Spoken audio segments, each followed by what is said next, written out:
আমার আল্লাহ বলে এই জমিনটা আমি পুরা তামা বানায় দিব। এই জমিনের মধ্যে যত পানি আছে পানিগুলো আমি আল্লাহ পুরা ছাই বানায় দিব। যেদিন কিচ্ছু বলতে কিচ্ছু থাকবে না,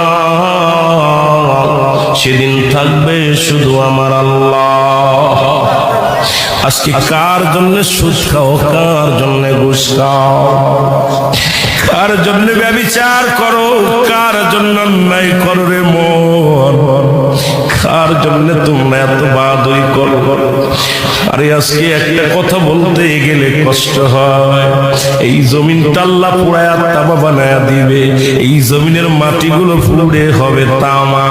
এই জমিনে যত পানি আছে পানিগুলো পুড়ে হবে ছাই। এই দুনিয়ার মধ্যে কিচ্ছু যেদিন থাকবে না, ওই তুরস্কের কত বাহাদুর, কত টাকাওয়ালা মিনিটের মধ্যে